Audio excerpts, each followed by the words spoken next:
¿Listo? Entonces, ¿qué es lo que vamos a hacer esta y la próxima clase?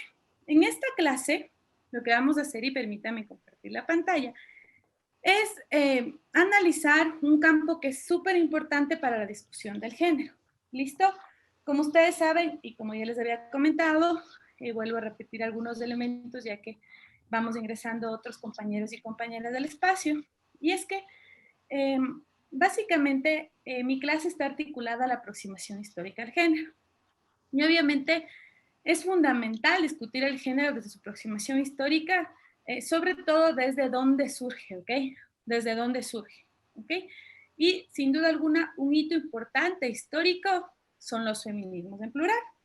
Entonces, disculparán mi pantalla desordenada, estoy haciendo mi tesis doctoral y todos ustedes saben que he sido tesista, saben lo complicado que suele ser.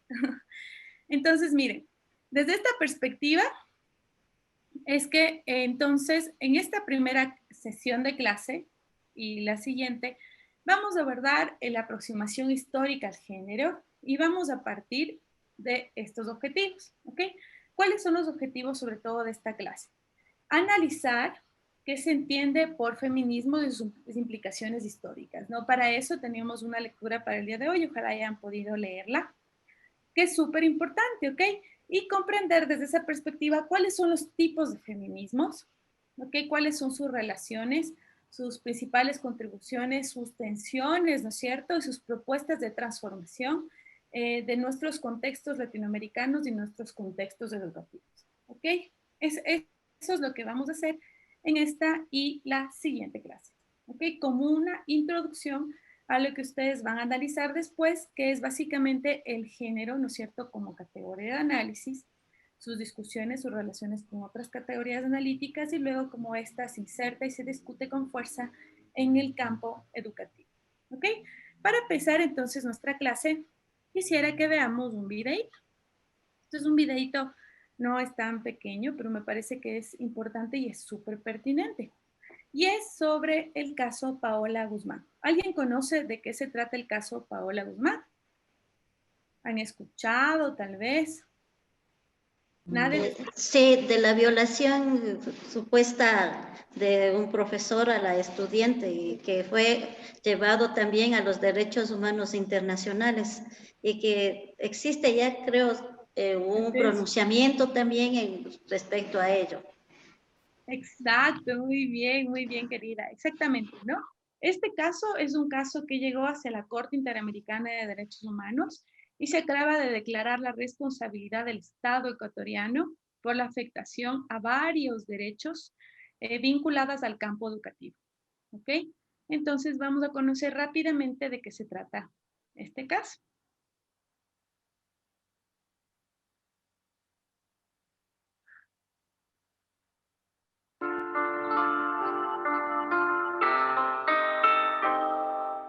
La muerte de Mía nos destruyó la vida, a mí, a mi familia, y fue una lucha tan grande que nunca hemos esperado porque nosotros hemos sido humildes, trabajadores, pero nunca pensamos estar en este problema, en este caso.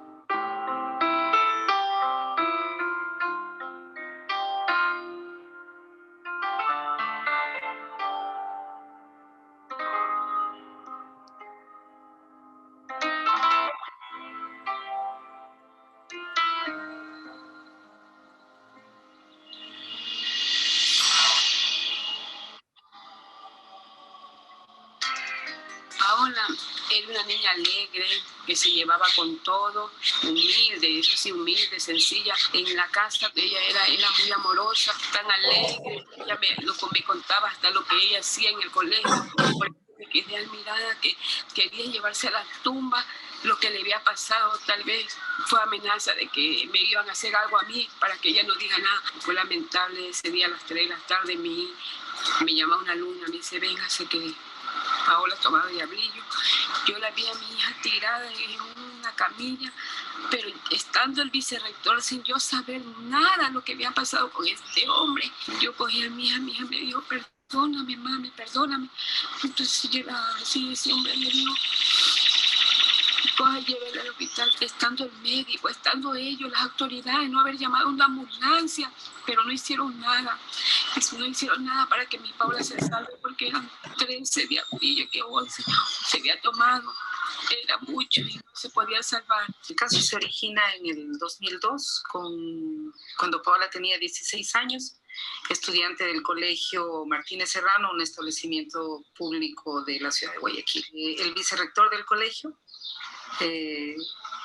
habría sostenido relaciones sexuales con Paola, dejando como resultado un embarazo. El 12 de diciembre del 2002, Paola ingiere 11 diablillos que al final de toda una falta de atención en el ámbito educativo, fue llevada por su madre a un hospital privado de acá de la ciudad de Guayaquil, es trasladada a una clínica de mayor nivel, pero igual la cantidad de diablillos o lo que había tomado Paola fue absolutamente suficiente para terminar con su vida. Le dieron boleta de captura, pero lamentablemente yo me sentí mal porque en ese tiempo no había el apoyo de la policía de buscarlo, de cogerlo preso. Él estuvo siempre prófugo de la justicia, pero nunca se pudo cogerlo hasta cuando él ya la boleta ya no prescribió y ya tuvo que él siga libre. Para mí fue doloroso porque este violador tenía que estar en la cárcel. Todos sabían la clase de vicerrector que tenía, no solamente con mi hija. Este hombre había violado y había acosado a tantas alumnas, sino que las madres, por miedo, por vergüenza, no hicieron nada y se lo callaron. Pero yo no me podía quedar callada porque mi hija se me fue de mi lado. Y mi Paola, yo tenía que haber hecho justicia, aunque a mí me duela seguir adelante, aunque yo me enfermé, pero yo tuve que estar ahí constantemente para que esta justicia venga. Las y los inspectores que sabían de las actitudes del vicerrector y que callaron y que no hicieron nada, son funcionarios públicos, hacen parte del Estado. Una vez que el proceso llega a la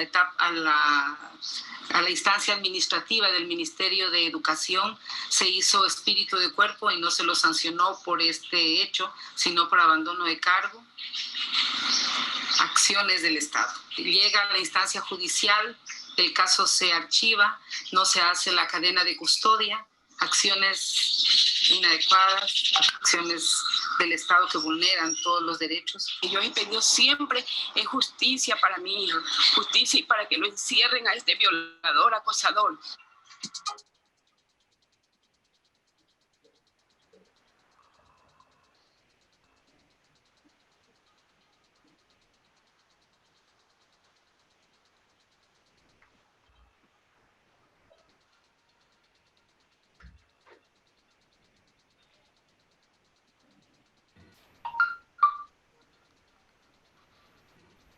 Ya no se escucha el video.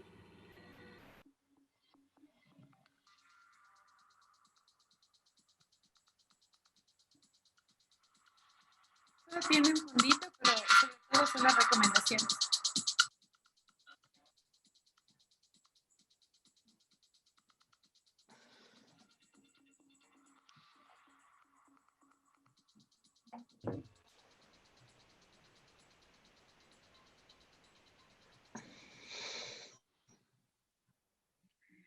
Bueno, pues como les decía, es un caso que acaba de salir en junio de este año. Lastimosamente, si ustedes miran, el caso surge en el 2002 y son más de 18 años de impunidad. Es decir, recientemente se reconoce la responsabilidad objetiva del Estado en este caso. Y una de las medidas para que no se vuelva a repetir estas condiciones de discriminación y opresión es que se capacite al personal docente y a la institución, ¿no es cierto?, toda la comunidad, digamos, educativa, alrededor de los temas de género y de los temas también articuladas al tema de derechos sexuales, ¿ok? De autodeterminación sexual y demás. Mi pregunta sería, a partir de este video y de sus experiencias, ¿por qué creen que es importante hablar sobre el género como categoría, ¿no es cierto? O la necesidad de la transversalidad del género en el campo educativo. ¿Por qué creen que es importante que tengamos estas clases?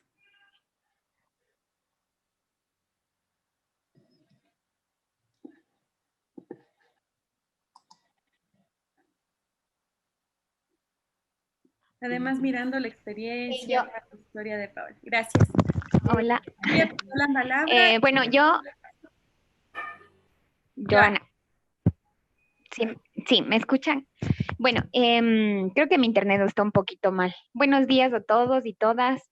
En realidad, yo considero que la transversalidad de género es importante, sobre todo porque influye mucho en todos los temas, en los procesos políticos, en los procesos legales, en los procesos de igualdad, para lograr en realidad un equilibrio y el conocimiento que necesitamos, creo que toda la comunidad en realidad, para saber manejar este tipo de situaciones, ¿no? Por ejemplo, en el caso que nos han mostrado el día de hoy, se presentan tantos tipos de vulneraciones de derechos. Todo el mundo hizo caso omiso a lo que estaba sucediendo y parte de eso es la naturalización de la violencia y el tema de que en realidad las mujeres siempre han sido vistas como objetos y no como sujetos. Entonces se ha naturalizado tanto este tema de que, y es así que en realidad nos damos cuenta de que para todos las mujeres siguen siendo como esos entes silenciosos que deben soportar este tipo de cosas y que es natural y aunque todo el mundo lo sepa, es tan natural que debemos dejarlo pasar simplemente. Y tan natural es que inclusive el Estado es cómplice de este tipo de vulneraciones. Muchas gracias, querida. ¿No? Yo recojo de lo que has planteado varias ideas. La una es esta idea de naturalizar, ¿no? Este asunto de naturalizar que vamos a ver tiene un sentido histórico y reproductor, ¿no es cierto?, a lo largo de este tiempo y que todavía tiene fuerza en la actualidad. ¿Ok? Y cómo esa naturalización significa actuar de cierta manera, muchas veces estereotipada y discriminatoria, y omitir, o sea, omitir una debida diligencia, una actuación efectiva. Y esto significa casos tan complejos como el de Paola, ¿verdad? Que significó que se suicide. Y los sectores, ¿no es cierto?, críticos, los estudios de género, los movimientos feministas, sostienen que esto fue una forma de asesinar, o sea, hicieron que pierda la vida porque no se dieron cuenta de lo que estaba detrás. O sea, quien había abusado de ella era, ¿no es cierto?, una autoridad académica de la institución. Y luego cuando ella pidió apoyo al médico de la institución, él también lo condicionó, bajo obviamente la posibilidad también generar un abuso a su cuerpo. Entonces, alrededor, ¿no es cierto? Que la idea sería entonces, algo más quería plantear, no sé si era Cecilia, y con eso vamos Miriam. Miriam. Miriam, Bueno, por favor, si pueden, podemos levantar la manito. Eso, Miriam la levantamos. Gracias, Miriam. Ya. Mira, todo lo que dijo la compañera Joana es verdad y esto va en un sentido de toda la historia, pero resumido en una palabra, es el ser humano. El ser humano y el respeto que hay que tener a ese ser humano, no importa la edad, no importa la condición, siempre se ha luchado por eso y el ser humano en sí, si nos quitáramos tantos estereotipos, somos iguales y todo parte del respeto, todo parte de esa pequeña palabra que tiene mucho significado. Eso nomás quería decir. Gracias, Cecilia. Yo creo que no, lo que tú dices en la medida del respeto a la dignidad, ¿no? Y el tema quería acotar algo. que está articulada, y el tema de la dignidad humana que está articulada a mirarnos como fines y no como medios, ¿ok? Que es otra de las disputas históricas que se han dado desde distintos sectores, ¿ok? Le voy a dar la palabra a Miriam y con eso vamos a seguir continuando en las discusiones y les podré dar la palabra para seguir participando, ¿les parece? Listo, por cuestión de tiempo, ustedes ya saben cómo es este tema del Zoom, pero si no, pueden ir escribiendo sus participaciones también en el chat para que podamos ir dialogando en este espacio. Lo que quisiera además preguntarles para avanzar es, ¿y qué tiene que ver los feminismos con esta discusión? ¿Qué tiene que ver los feminismos con la discusión de la transversalidad del género en el campo educativo, ¿verdad? Y de lo que refleja la falta de la transversalidad del género en un campo educativo que podría decirse es patriarcal y sexista. Miriam, querida. Gracias. Buenos días con todos. En la primera parte que había preguntado por qué nos hizo este video y qué reflexiones da y por qué se deben conocer en los colegios de esta situación. Yo estoy muy de acuerdo con las compañeras que me antecedieron. En realidad la mujer, el Ecuador más bien dicho, se ha caracterizado por ser un país machista, un país donde la mujer, pues a pesar de que ya tenemos algunos derechos de estudiar, de trabajar públicamente y de todo eso, el hombre siempre ha pensado que tiene un sobre derechos en la mujer. Y por eso es que aún en los matrimonios de los esposos les violan a las mujeres, a sus hijas, y en los colegios igual. Entonces creen que es un derecho que el varón tiene sobre la mujer y que además haciéndole tener miedo de muchas cosas, ella debe callar y debe aguantar todo lo que le hacen, ¿no? Y no solamente en esta parte, por ejemplo, de Paola, se ve tanto violación a los derechos de ella como mujer, que al final dice se quedó embarazada, o sea, también contra esa criatura hubo violación de derechos, porque esa criatura también falleció conjuntamente con la madre. Pues. Entonces, tanto a la criatura fue una violación no solo sexual, sino una violación de derechos, no solo a Paola, sino a toda la familia. Porque como la mamá dice, si no hubiese luchado este error, porque así hubieran terminado cantidad de chicas. Y qué pena que alrededor de esa autoridad no hayan hecho nada, incluso la justicia del Ecuador y el ministerio y todo lo demás. Que esto es una lección y algo que ayudó no solo a Paola no, porque ya falleció, pero ayuda a muchas jóvenes, no solo de esa institución, sino de muchas instituciones. Entonces, sí es importante que esto se conozca para que pues se naturalice, como dicen, no en forma natural que le vean a la mujer como un objeto, sino en forma natural de vernos como personas, todos como personas. Eso ya llega al punto de la muerte, por ejemplo, y en tantos casos que he escuchado aquí en Quito. Es que ella, cómo saldría vestida, por eso les provocó. Esa es la parte más... perdón, más, ¿qué digo? Un término tan absurdo e incluso mujeres. Dice, es que ella les ha de haber provocado. ¿Cómo es eso? ¿Cómo expresarnos así de las mujeres? Y con respecto al feminismo, también no sé si estoy correcto, pero pienso que ahora vamos al otro extremo, que también dicen que ahora los hombres son violados sus derechos por el maltrato de las mujeres. Ahora, el machismo de un extremo y el feminismo de otro extremo, no sé si es correcto, pero los dos extremos creo que son malos, sino más bien deberíamos vernos como seres humanos todos con los mismos derechos de forma natural. Ya ni siquiera se debería hablar de derechos de los hombres o de derechos de las mujeres, sino todos como personas. Gracias. Muchas gracias, querida Miriam. Sobre eso vamos a trabajar, ¿no? Porque yo creo que es súper importante que para que podamos incluir el género en el campo educativo tengamos una comprensión clara de lo que son los feminismos en plural.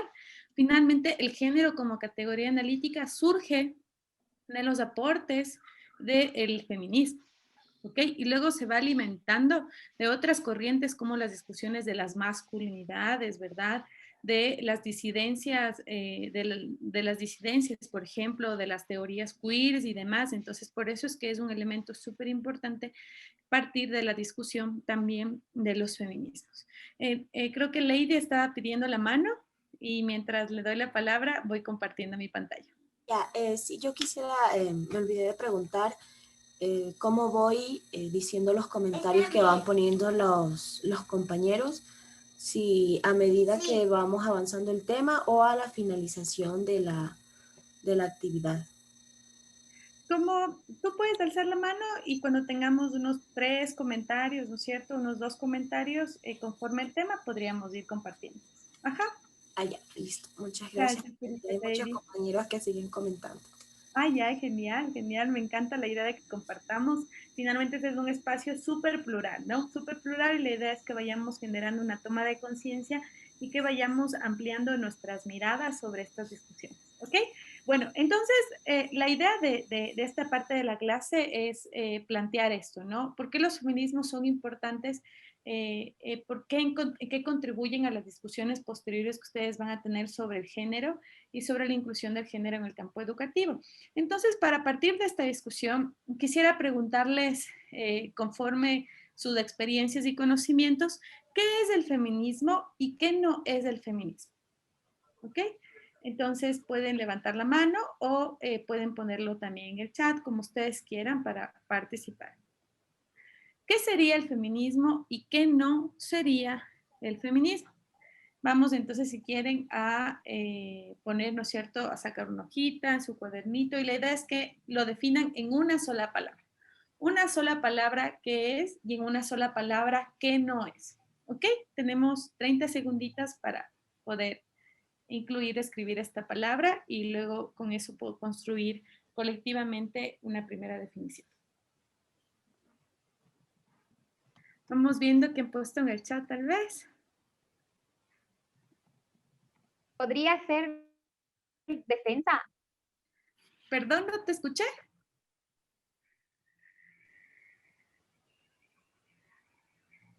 ¿Podría? Aquí nuestros compañeros nos comparten que Ajá. el feminismo es igualdad, movimiento social. Ok, vamos a ver, entonces, igualdad. ¿Qué no es? Si es igualdad, ¿qué no es?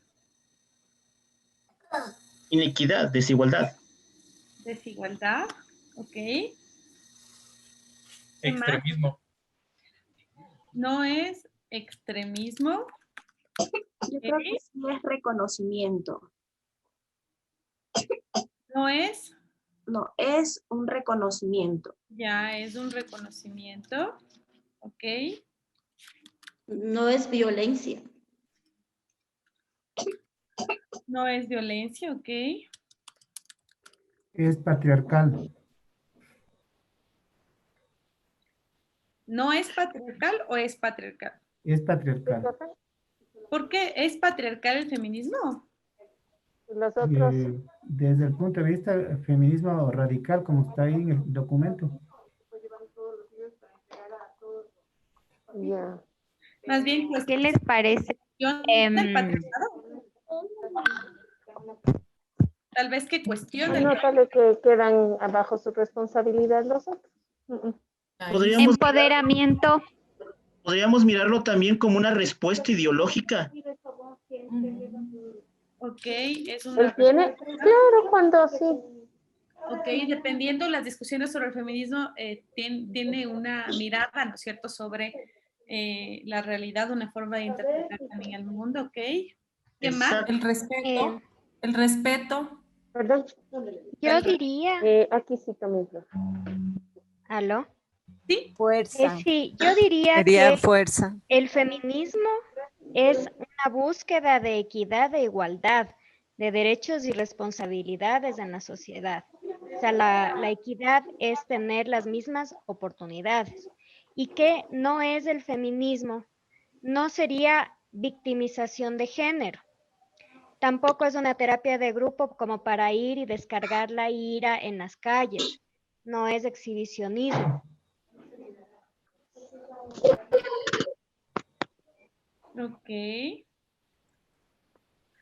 Ya vamos a discutir sobre eso, dependiendo de lo que sea exhibicionismo. Pero tiene distintas perspectivas. Gracias, por favor. Yo diría feminismo o reconocimiento de las mujeres, y lo que no es, no odia a los hombres. El feminismo no odia a los hombres.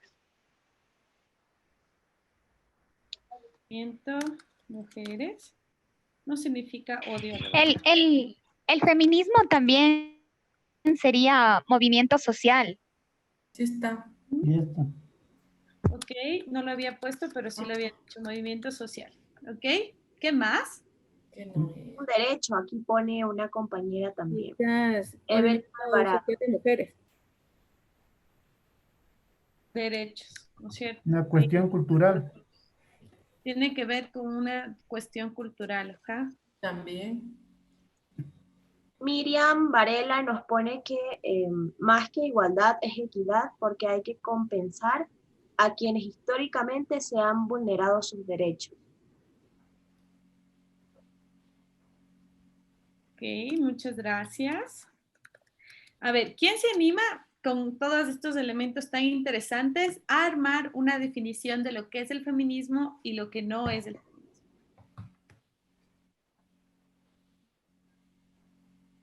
Que sería búsqueda, reconocimiento, ¿no es cierto?, en el marco de un cuestionamiento al patriarcado. ¿Qué más? ¿Cómo podríamos armar una definición conforme a lo que es? A ver, yo. Muchas gracias. Podría ser, el feminismo es un movimiento social fuerte que busca la igualdad, la equidad y la equidad reconociendo los derechos de las mujeres y cuestionando el patriarcado. Podría ser. Muy bien, me gusta mucho. ¿Alguien más?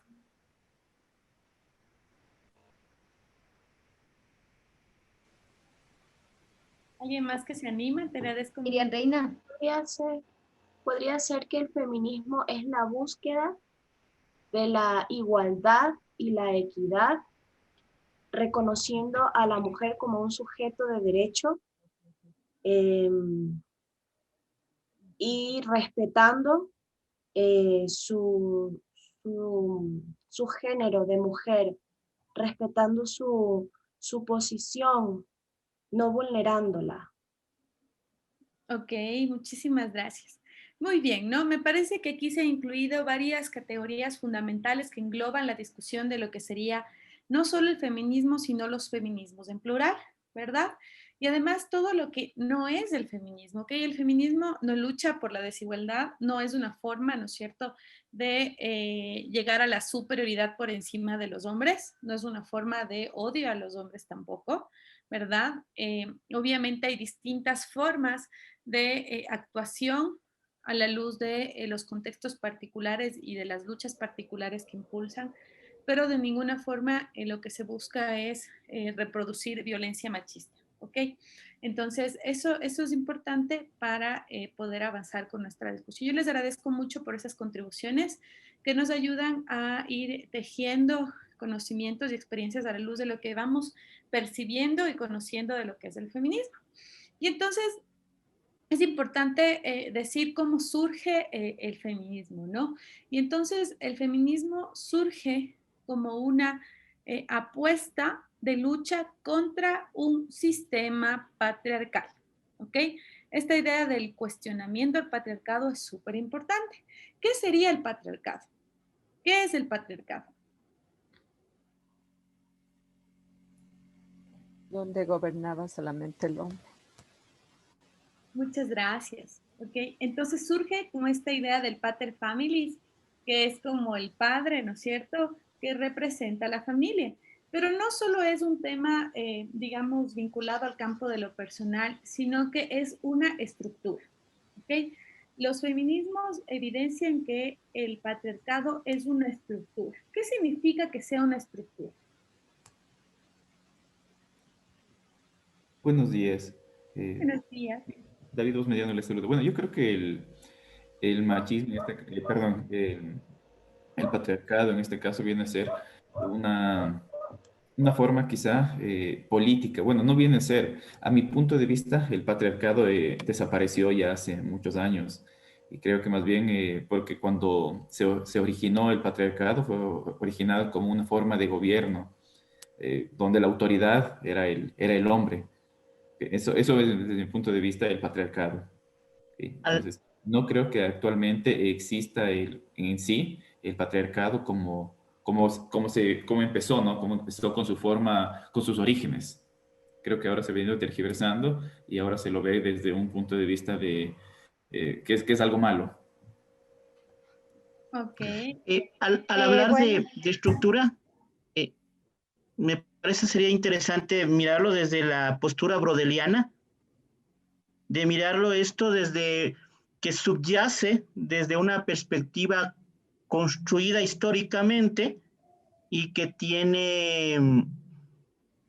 que se encuentra imbricado dentro de la cuestión económica, cultural y social, e inclusive de las prácticas religiosas, que se ha ido presentando en un proceso histórico-social, que está ahí, que subyace dentro de la propia estructura y que se expresa en toda la institucionalidad mismo de la sociedad.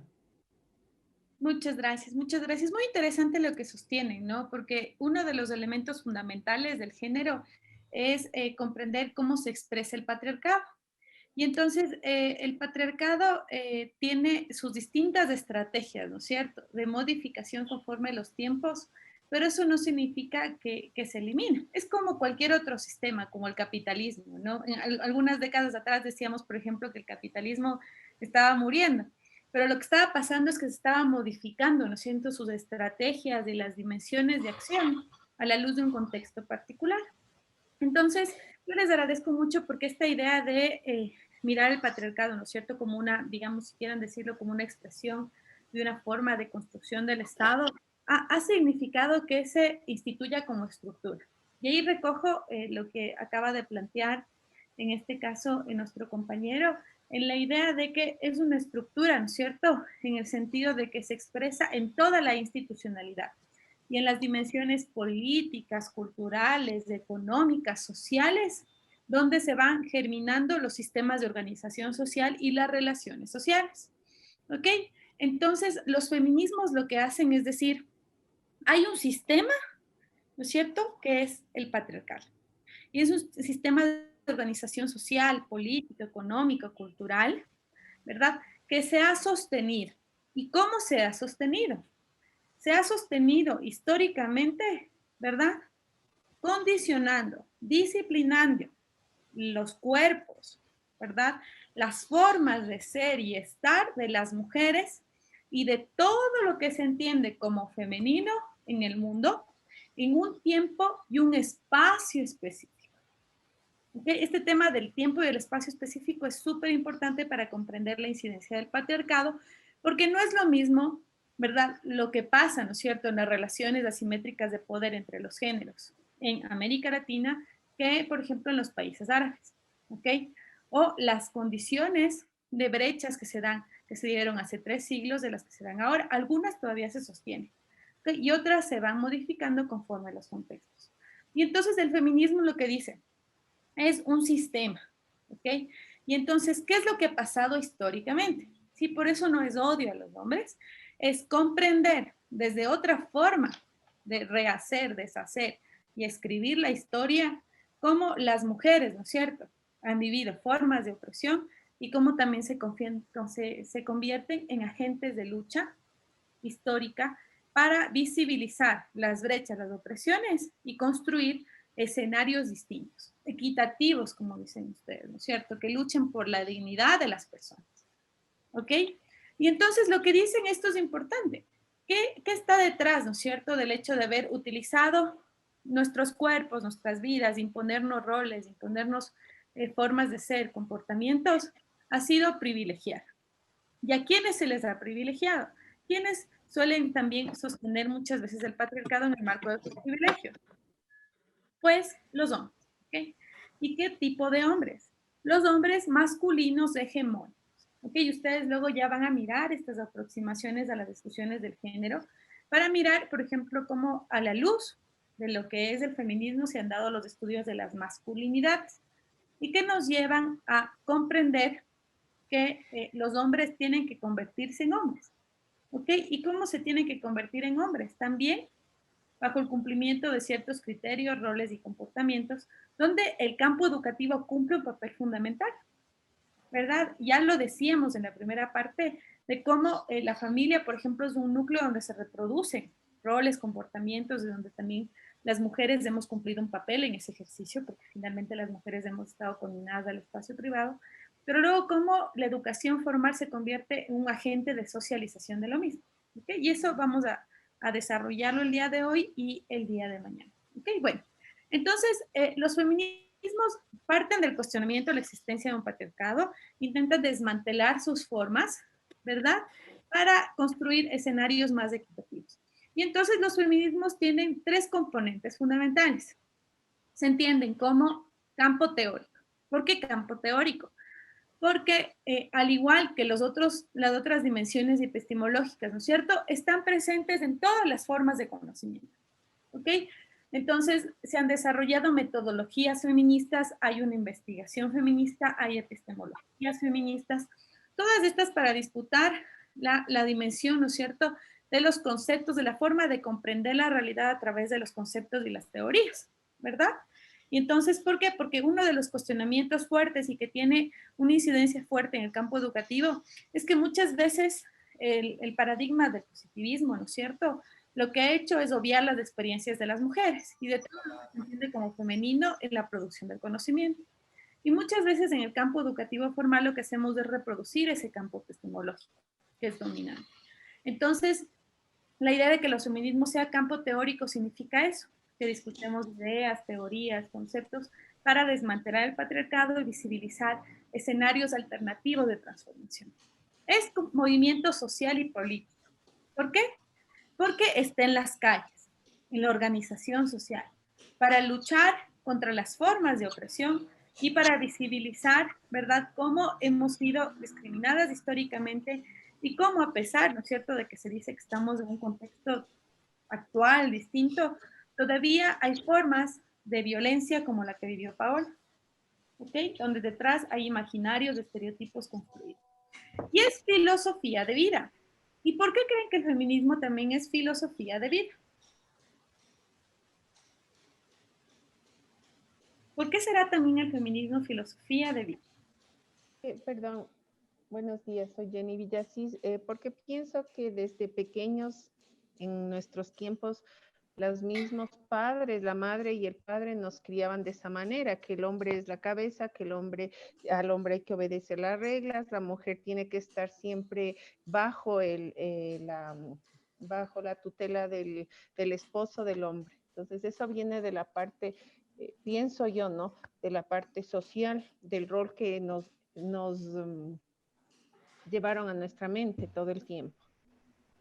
Muchas gracias, definitivamente es así, ¿no? Porque finalmente, si no repensamos lo que somos de manera individual, es difícil que podamos desmantelar y romper la estructura patriarcal. Es decir, ¿no es cierto?, si no repensamos nuestras prácticas, nuestras posiciones de relacionamiento con la sociedad, con el campo familiar, ¿no es cierto?, en el campo laboral, es imposible entonces que luego se modifique esta dimensión cultural que ustedes evidenciaron en la primera parte de lo que son los feminismos. Y entonces hay una relación directa entre la filosofía de vida, es decir, entre lo que soy, entre cómo miro el mundo y cómo miro mis relaciones, entre el movimiento social, es decir, cómo actúo y disfruto espacios para visibilizar las discriminaciones y construir escenarios más transformadores, y el campo teórico que nutre estas discusiones. ¿Ok? Y entonces la filosofía de vida nos ayuda a comprender qué.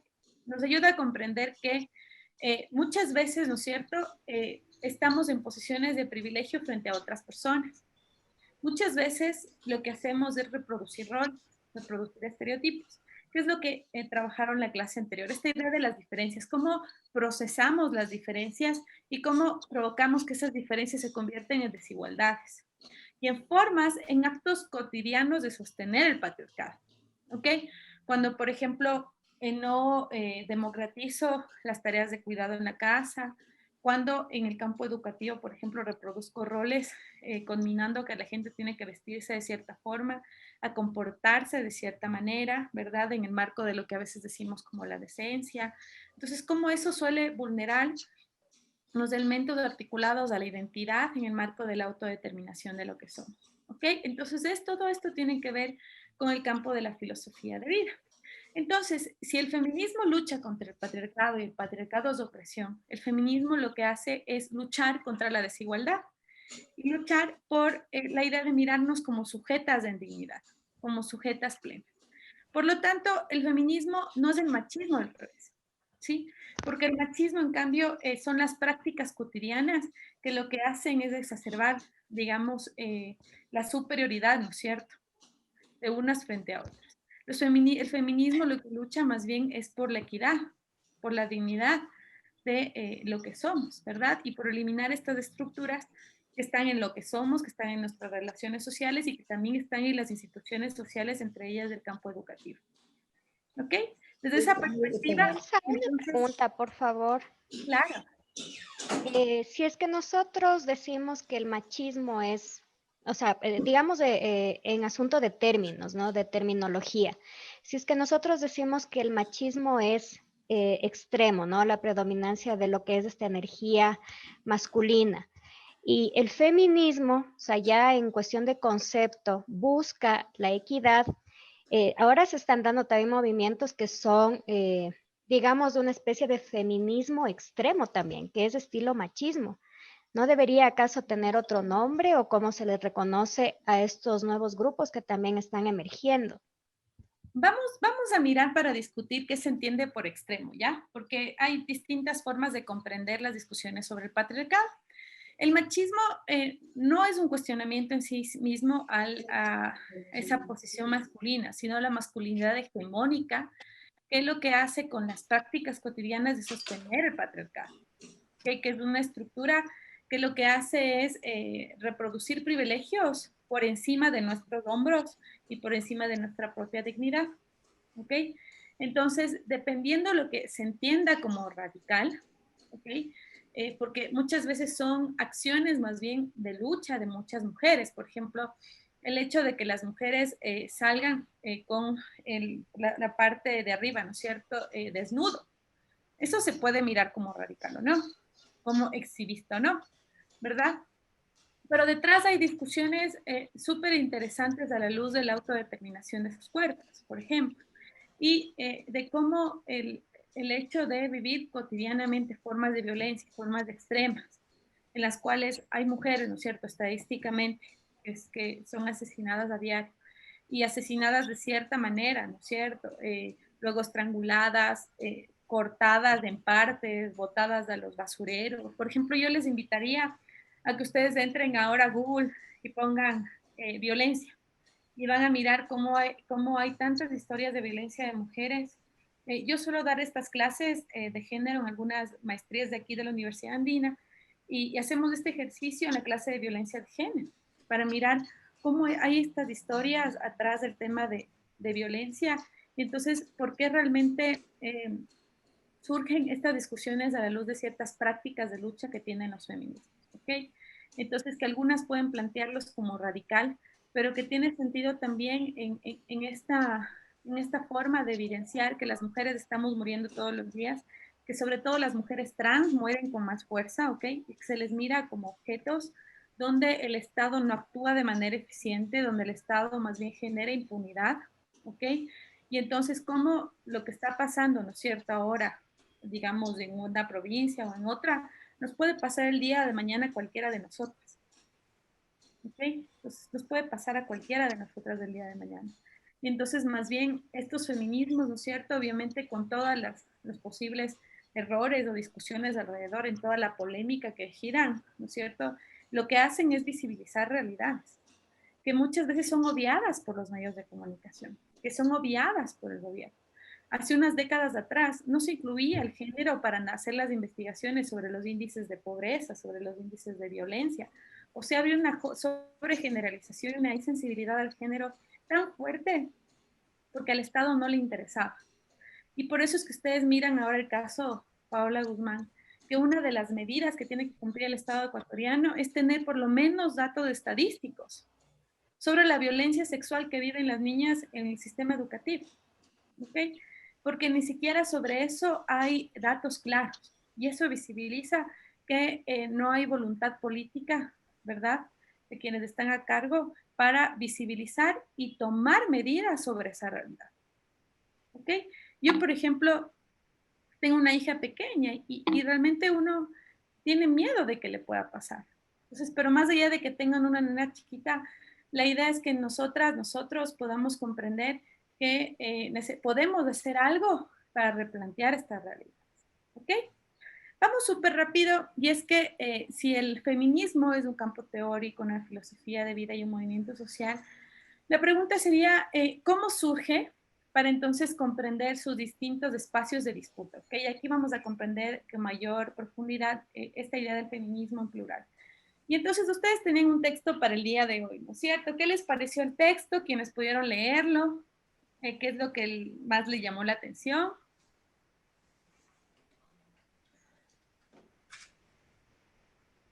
Bueno, como dice esta diapositiva... Me parece interesante en el texto, primero, ubicar al feminismo como algo muy propio un tema de discusión surgida del propio capitalismo.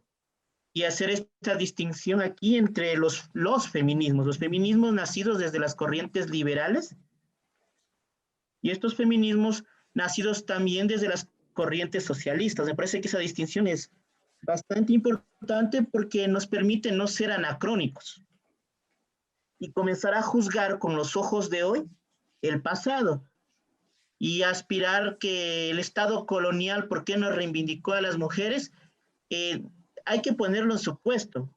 Entonces, mirar cómo como en todas las ciencias, hay que saber ubicar en qué momento surgen estas discusiones y en qué momento comienzan a aparecer estas reivindicaciones.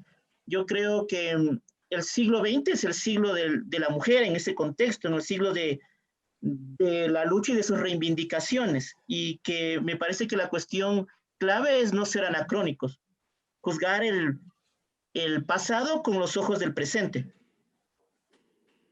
Muchas gracias, querido. Definitivamente, ¿no? Obviamente es necesario mirar esta dimensión histórica porque hay toda una ola de desinformación sobre las discusiones de lo que son los feminismos, ¿ok? A ciertos sectores no les interesa que nosotras conozcamos lo que son los feminismos, de dónde nace su lucha. Y eso también, esta dimensión histórica nos permite comprender lo que tú sostienes, es decir, cómo hay ciertas luchas históricas que se mantienen incólumes y como otras se van modificando conforme los contextos, ¿ok? Entonces, para hacer una revisión súper general, podemos decir que los feminismos tienen, por lo menos en la construcción de la historia actual, más de 3 siglos, ¿ok? Recuerden que una de las broncas fundamentales es que quien ha escrito la historia muchas veces han sido hombres. Y este cuestionamiento significa que lo hagan desde sus propias experiencias. Y una de las luchas de los feminismos es reescribir la historia, visibilizarnos como agentes históricas, ¿verdad? Y como sujetas que hemos contribuido también al campo productivo, reproductivo y demás, ¿ok? Entonces, podemos decir, por lo menos hasta ahora, que el feminismo tiene más de 3 siglos de historia. Un hito fundamental en la discusión de los feminismos tiene que ver con la ilustración, ¿ok? ¿Qué es la ilustración para la historia, entre comillas, universal? Recuerden que no es la historia universal. Muchas veces hablamos, por ejemplo, de la historia universal y lo que miramos es básicamente lo que sucede en Europa. ¿Okay? Entonces, esto es una aproximación a las discusiones europeas, pero luego vamos a sentarnos también en los otros contenidos y los feminismos en plural desde nuestros contextos latinoamericanos. ¿Listo? Entonces, la ilustración es fundamental, ¿por qué? ¿Por qué es importante la ilustración? Porque desde la ilustración se va a comenzar a pensar la ciencia nuevamente y el ser humano. Se va como que a diagramar la estructura mismo de todas las ciencias y se van a poner ciertas categorías, van a comenzar a surgir como formas de análisis. Entonces, es el espacio, es la punta de partida de la ciencia como la conocemos hoy día. Muchas gracias, ¿no? Y además, como bien lo planteas, ahí hay una disputa súper clara sobre nuevas categorías en el marco de las desigualdades y los privilegios que se tenían en la época. Entonces, en ese momento, por ejemplo, hablar de igualdad, de libertad, de fraternidad, era una lucha contra las exclusiones que vivían históricamente varios grupos, ¿no es cierto? Las personas afros, las comunidades afros, indígenas, las mujeres, entre otros sectores. Y entonces esta época es importante y se visibiliza así para los feminismos, planteando que son los feminismos de la primera ola para ciertos grupos. ¿Por qué? Porque a la luz de la lucha sobre la igualdad, surgen este feminismo indicativo, que suelen decir, ¿no es cierto?, que está más vinculado al campo de la ilustración, para visibilizar que la lucha por la igualdad era una lucha de igualdad entre hombres, ¿verdad?, sostenido en la opresión de las mujeres. Y entonces surgen mujeres como Wollstonecraft que van cuestionando la idea de construida por lo que serían distintas corrientes a la luz de lo que se entiende como el ser hombre y el ser mujer. Aquí es importante hablar sobre una teoría que ha sostenido el patriarcado, que se ha reproducido en todos los campos de educación, tanto informal, ¿no es cierto?, como formal, y es la teoría de la naturaleza diferente y complementaria de los sexos. Esta teoría de la naturaleza diferente y complementaria de los sexos, que es reproducida, ¿no es cierto?, en los discursos políticos, pero también en el campo teórico, es fundamental para entender lo que hemos discutido sobre el papel de la familia y luego el papel de la educación. Y entonces, por ejemplo, en el texto es súper importante lo que ella hace citando a Rousseau. Rousseau, que suele ser uno de los padres, ¿no es cierto? Así se suele decir, uno de los grandes teóricos en distintos campos, por ejemplo, en el derecho, pero también en la educación, ¿verdad? Él tiene un texto que se llama El Emilio. Y en este texto, él habla justamente de la teoría de la naturaleza diferente y complementaria de los sexos. Y entonces, en ese texto, él se refiere a la necesidad o la importancia de la familia, ¿sí?, para sostener lo que sería una educación natural. ¿Qué es esta educación natural? Esta educación natural significa aceptar que hombres y mujeres tenemos una naturaleza diferente, ¿ok? Y que lo que somos simplemente es ser complementarios. Pues inicialmente parecería que no hay problema, pero ¿cuál es el conflicto alrededor? Que cuando uno habla de naturaleza diferente significa que es algo inamovible, ¿ok? Que es un mandato que está en nuestros cuerpos por sobre nuestras propias decisiones y proyectos de vida. ¿Cuál fue el problema de la naturaleza diferente y complementaria de los sexos? Que conforme esta diferencia marcada en la naturaleza, las mujeres teníamos que ser de una forma y los hombres de otra forma. ¿Ok? Entonces, las mujeres, por mandato natural, teníamos que ser sumisas, asumir las tareas de cuidado y del deleite del hogar. O sea, nuestro mandato era ayudar, agradar y criar. Y el de los hombres, en cambio, a diferencia de las mujeres, era el de asumir el espacio público. ¿Ok? Entonces tenían los hombres que ser, o tienen que ser capaces, tienen que desarrollar poder para decidir, ¿no es cierto? ¿Por qué? Porque luego ellos se van a encargar de construir, ¿no es cierto? Y sostener el Estado, las instituciones sociales, etc. ¿Qué significa eso? Que había una educación natural conforme su naturaleza diferente. Entonces, para Rousseau eso significaba que las mujeres que se quedaban en el espacio privado tienen que cumplir una tarea fundamental. En el caso, por ejemplo, de las niñas, Rousseau daba algunos tips. Decía, las mujeres tienen que aprender a ser sumisas y obedecer. Entonces, cuando su niña juegue un rato, interrumpa la actividad.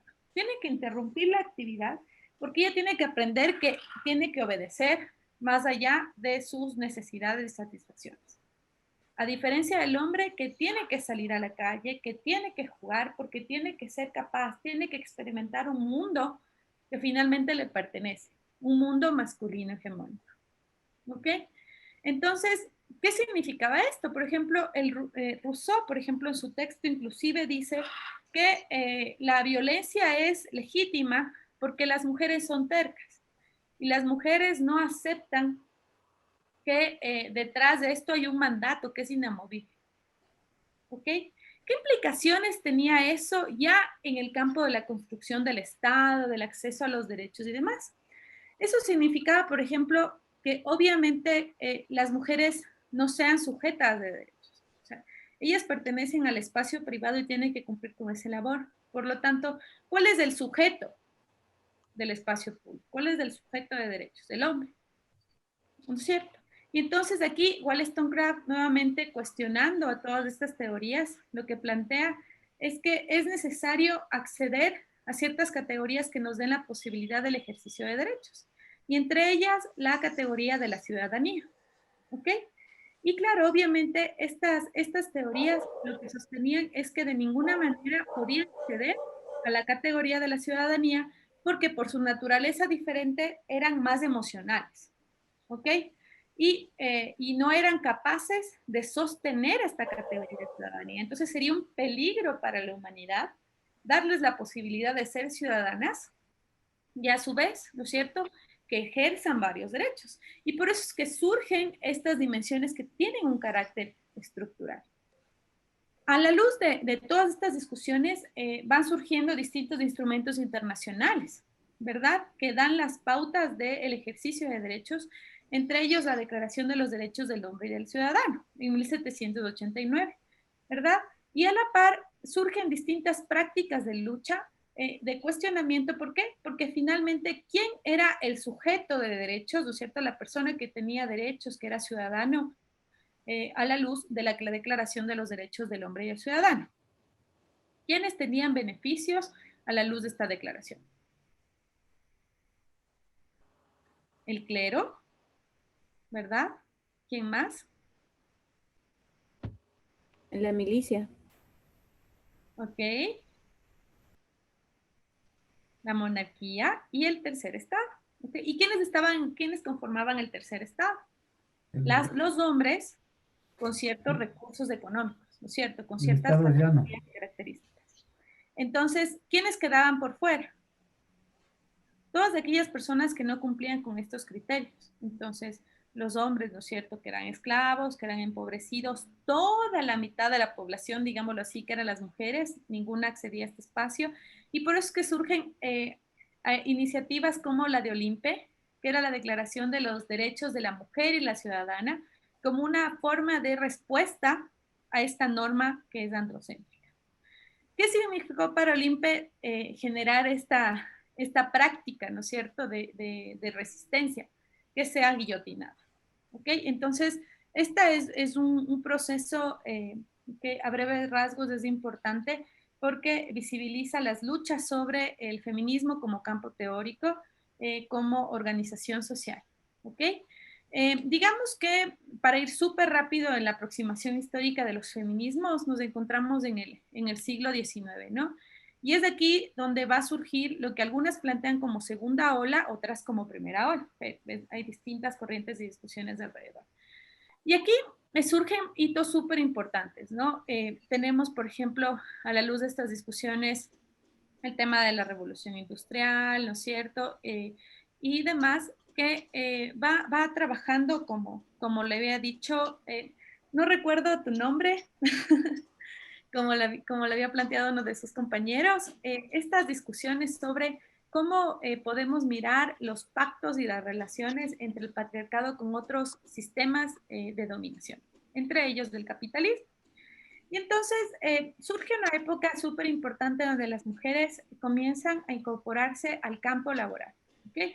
Recuerden que en otros contextos hay mujeres que siempre están en el campo del trabajo, por ejemplo, las mujeres indígenas y las mujeres afro. Pero claro, este grupo de mujeres que estaban en el espacio privado, pues algunas de ellas comienzan a juntarse al campo laboral. ¿Y por qué? Porque el capitalismo, ¿no es cierto?, requiere mano de obra. ¿Listo? Y entonces, ¿por qué hablamos de un pacto entre el patriarcado y el capitalismo?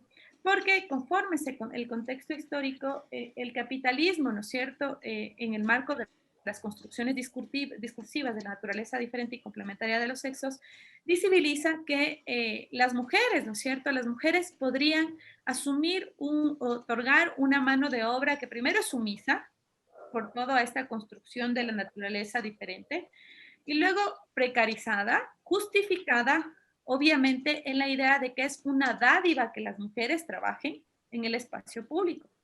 ¿Por qué? Porque su naturaleza diferente debería conminarlas a siempre estar en el espacio privado. ¿Ok? Y si se dan cuenta, esta idea de la precarización y sumisión, ¿no es cierto? Y sobre todo de la precarización, la explotación laboral, tiene efectos actuales.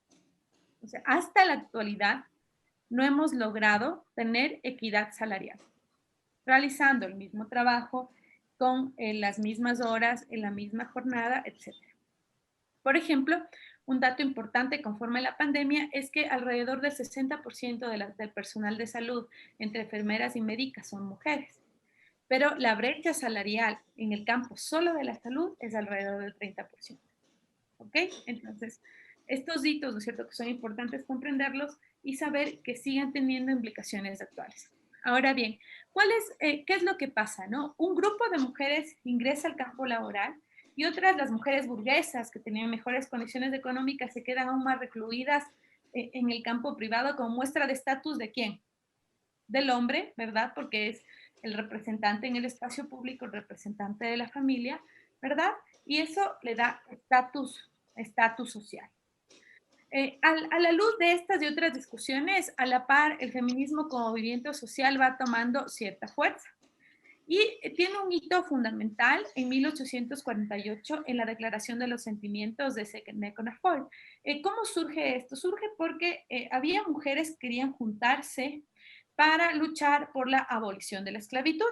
Y en ese contexto, pues estas mujeres son excluidas inclusive de esos espacios de lucha porque se entiende que no merecen estar y participar en la lucha contra la abolición de la esclavitud. ¿Ok? Entonces, ellas indignadas deciden luchar ya no solo por esa forma de opresión, sino por sus propias condiciones. Y entonces se organizan, se encuentran en este espacio y generan la Declaración de Sentimientos, que lo que plantea es la lucha por la igualdad, la libertad y la propia felicidad. Este es un hito importante para lo que sería la segunda ola del feminismo, que es el sufragismo como movimiento internacional. ¿Y por qué es importante el sufragismo? ¿Por qué creen que las mujeres luchaban por el derecho al voto? ¿Por qué las mujeres optan por el derecho al voto? Por ir también abriendo un campo hacia la opinión que ellas tenían. Muy bien, entonces tiene que ver directamente porque ellas decían, ¿no es cierto? Aunque algunas le hablan sobre el derecho al voto y a la educación, por ejemplo, muchas dicen vamos a luchar por el derecho al voto y a la educación, ¿listo? Porque la educación abre caminos de liberación, si es una educación liberadora, ¿listo? ¿Y por qué hablaban del derecho al voto? Como bien lo has planteado, tiene relación directa con el hecho del ejercicio a los demás derechos y con escuchar su voz. O sea, ellas decían, si las mujeres tienen derecho a votar y van a ampliar y van a incluir nuestras agendas. Van a votar por gente que escuche nuestras agendas y luego puede ser la puerta para acceder a los demás derechos. ¿Okay? Entonces, por eso es que el feminismo, en este caso por el voto, significa una lucha contra, ¿no es cierto?, todas las formas de discriminación y el acceso a los derechos. ¿Qué es lo que pasa alrededor de esta discusión? La lucha por el voto les tomó alrededor de 80 años. O sea, después de 80 años de luchar con distintas prácticas, ustedes van a mirar, por ejemplo, cómo hay mujeres que salen a las calles, ¿no es cierto?, que protestan, otras que se encadenaban, otras que se condenaban, ¿no es cierto?, a huelgas de hambre, y todas, la mayoría en la cárcel, privadas de su libertad. Entonces, gracias a la lucha de estas mujeres, a que las mujeres, muchas de ellas hayan muerto, ¿no es cierto? Entonces, el día de hoy podemos votar y también podemos acceder también a la educación y podemos encontrarnos aquí y podemos hablar el día de hoy. Porque si no, eso no hubiera sido posible. Perdón, no sé si podría hacer una reflexión desde la historia, que es mi campo. Me parece que hay que entender algo en el contexto ecuatoriano, que si pensamos en el voto y pensamos, por ejemplo, en el caso de Matilde Hidalgo, para mí es una construcción liberal. Representación de los espacios de ciertos sectores de las mujeres liberales dentro de la ciudad, de los espacios urbanos, llámese Quito, llámese Guayaquil. No es lo mismo que la reivindicación que viene desde las mujeres en la década del 70. No sé si podríamos mirar estos dos espacios. Al final del camino, a las mujeres, a la mayoría de mujeres en América Latina, en la primera mitad del siglo XX, el voto no era una prioridad. O sea, las luchas sociales más fuertes se van a dar a partir de la década del 70. Aquí y tenemos esa tendencia historiográfica a ubicar a estas heroínas y ubicarlas como en un pedestal sin saber que hay otras formas de reivindicación que se construyen desde abajo y que merecen ser visibilizadas. Claro, luego vamos a ver qué pasa un poco en nuestros propios contextos latinoamericanos, ¿no? Pero yo creo que sí es importante darle valor a estas historias, porque queramos o no, hay paralelismos distintos conforme a los contextos particulares. Por ejemplo, Matilde Hidalgo de Procel es una heroína. O sea, no se le puede reconocer como más, cuando fue una mujer, ¿no es cierto?, que autodeterminada llegó y exigió su derecho al voto. Entonces no se le puede reconocer sino de otra forma. Obviamente hay distintas lecturas históricas sobre el derecho al voto en Ecuador. Por ejemplo, hay algunos sectores que plantean que la posibilidad, ¿no es cierto?, porque esto pasó al Consejo de Estado y demás, de que se acepte que las mujeres votan, tenía intereses de los sectores conservadores del país, ¿verdad? Y entonces, ¿qué se plantea alrededor de esto? Y es que en los sectores conservadores del país, ¿qué se dieron cuenta alrededor de la discusión de que las mujeres voten? Y es que las mujeres estaban formadas dentro de un sistema donde se sostenía sus posiciones ideológicas. Y entonces la posibilidad de que las mujeres voten significaba que ellas también voten o respalden sus posiciones. Entonces hay distintas lecturas sobre, por ejemplo, esta discusión sobre el acceso al voto en el caso ecuatoriano. Sí, pero también es interesante entender que en la primera mitad del siglo XX en el Ecuador hay una construcción de un Estado social de derecho.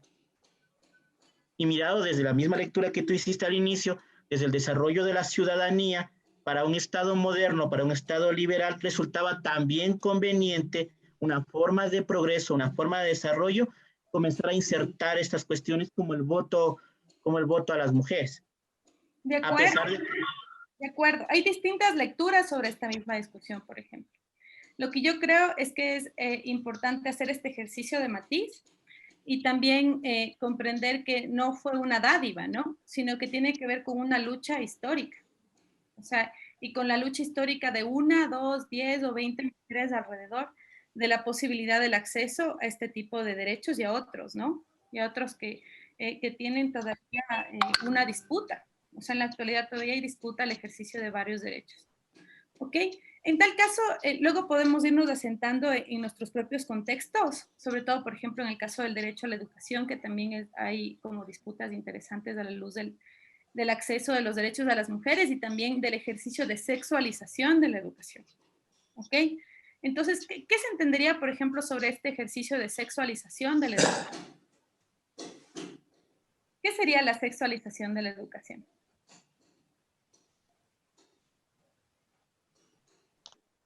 Sexualización.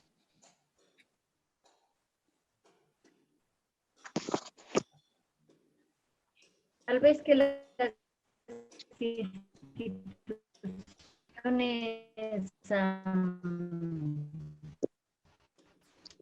no sean solo de estudiantes mujeres y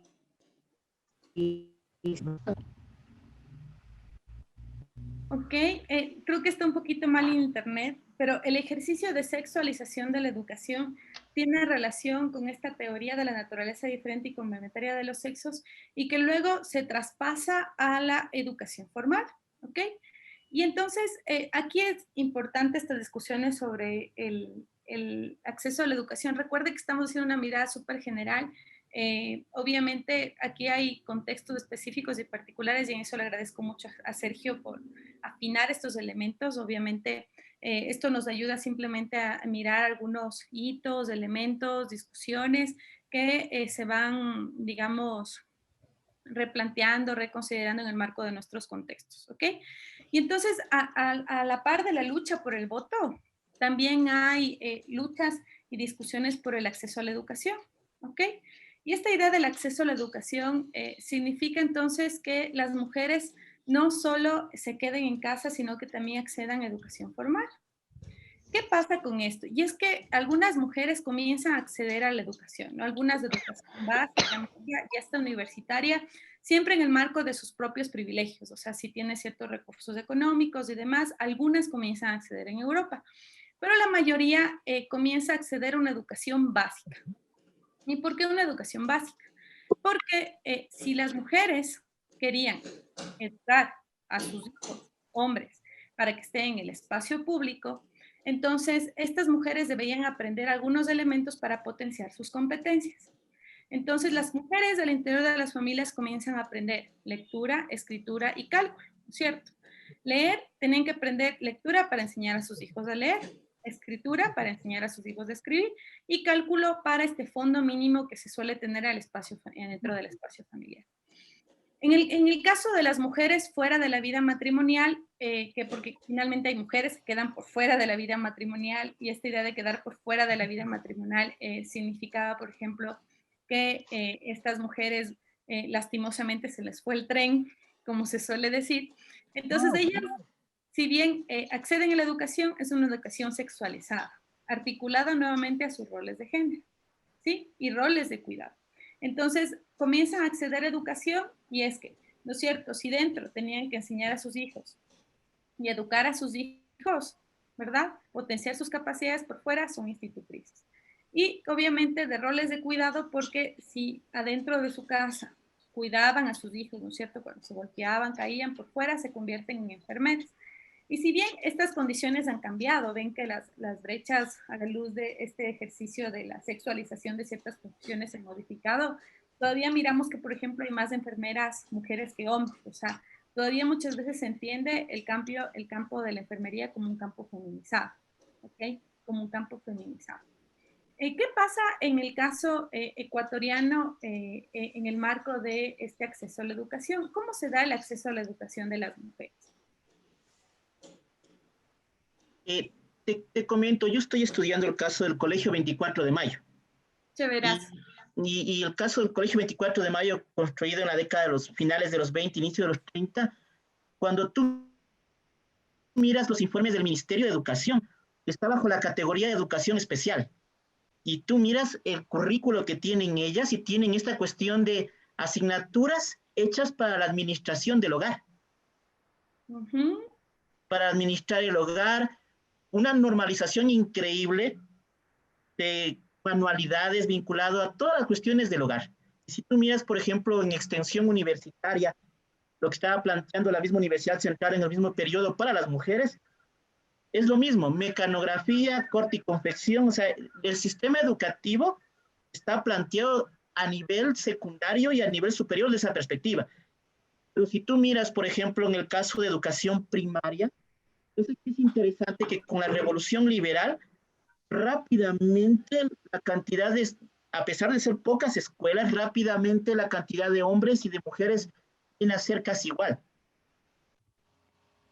Qué interesante. Me parece que ahí es fundamental reconocer este ejercicio de sexualización, ¿no? Que es lo que tú planteas, o sea, cómo este asunto de la teoría de la naturaleza diferente y complementaria de los sexos, que tiene que ver con la educación natural, luego se traspasa, de cierta forma, al campo educativo formal. ¿Okay? Perdón, para no volver a molestar, porque sí resulta incómodo. Me parece interesante la lectura que hace Sonia Fernández sobre la implementación de la escuela nueva y la influencia del pensamiento de Rousseau dentro del sistema educativo nacional. Perdón que pare el video, pero me salió que está un poquito inestable. Ojalá ya para que pueda volver a poner el video. Pero claro, o sea, es súper importante. Hay otra autora que es muy buena, que se llama Ana María Gottschel. Ana María Gottschel, sí, que estudia el caso de Manuela Cañizares, que es increíble. Exactamente. Ella habla sobre la educación de las mujeres, maestras y esferas públicas. Y ella también trabaja mucho sobre, a partir de la teoría de Bourdieu, cómo se convierte el espacio educativo en un espacio en disputa también para que las mujeres comiencen a tener un papel mucho más activo en el campo educativo. Claro, y está el caso del Fernández Madrid, me parece también que es importante. Entonces, estas historias que, como les decía, tienen un sentido feminista en la idea de que van reescribiendo la historia para comprender qué ha pasado también y qué impacto se ha tenido en el campo educativo, desde esta teoría de la naturaleza diferente y complementaria de los sexos, y luego cómo esto tiene sentido también en la educación formal que recibimos, tanto en el acceso a las mujeres a la educación y luego en la forma de educar. ¿Ok? Eso es muy importante. Desde esta misión binaria, ¿no es cierto? Binaria me refiero a dos bloques, ¿ok? De lo que sería ser mujer y ser hombre, y muchas veces también jerarquizada, ¿no? Porque sí se les da cierto valor a cierta forma de educación frente a otra forma de educación, y luego eso tiene sentido también en el salario que se recibe y demás. Entonces, solo para darles algunos hitos importantes en el caso de la educación ecuatoriana, por ejemplo, La misma Ana María nos dice que hasta avanzados del siglo XIX, la educación de las mujeres no formó parte de los requerimientos centrales del Estado ecuatoriano, ¿no es cierto? Solo, salvo que sea como complemento del hogar y para el mejoramiento de las costumbres, ¿ok? Entonces, un hito que es importante para el acceso a la educación de las mujeres, en el caso ecuatoriana, es la época del garcianismo, que más o menos tiene sentido en 1860 y 1875, donde la familia y la educación eran espacios culturales fundamentales para sostener esta alianza entre el poder político conservador y la iglesia, ¿ok? Entonces, este hito es importante, ¿por qué? Porque al igual que lo que miramos en el texto que discutíamos sobre Lorena Fres, la familia es la institución aliada, ¿no es cierto? Es una institución aliada de la educación. Y aquí se habla sobre lo que se entiende como la educación doméstica, ¿ok? Estos hitos son importantes porque a pesar de que tienen una dimensión histórica, nos pueden ayudar a comprender qué pasa ahora en nuestros propios contextos educativos. Y entonces, aquí la autora Ana María habla sobre la educación social primaria, ¿no? Y cuyo objetivo era sostener los valores del sistema patriarcal. Ella, por ejemplo, va recogiendo algunas frases o textos célebres de autores, como, como por ejemplo, Mera, ¿sí? Y él, por ejemplo, evidencia cuál era el deber de las mujeres alrededor de la educación, esta educación doméstica que era reproducir el contenido de la religión y la formación de las mujeres para nuevamente, ¿no es cierto?, agradar, su rol de cuidado, etcétera. Entonces, todo eso en relación directa con la religión.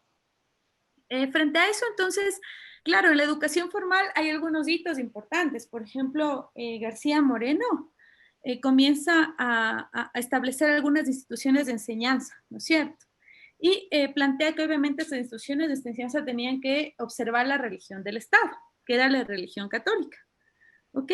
Y para asegurar una adecuada educación, porque se refiere a adecuada educación, entonces él planteaba, por ejemplo, dos tipos de posibilidades para el acceso a la educación.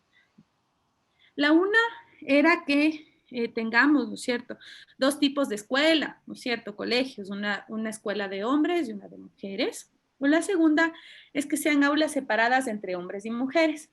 ¿Por qué se explica estas aulas separadas entre hombres y mujeres? Obviamente por lo que hemos conversado, ¿no? Por este ejercicio de sexualización y de roles, comportamientos y formas de enfrentar el mundo. Entre santo y santa, como es entre santa y santo, pared de cal y canto. Gracias, María Carmen.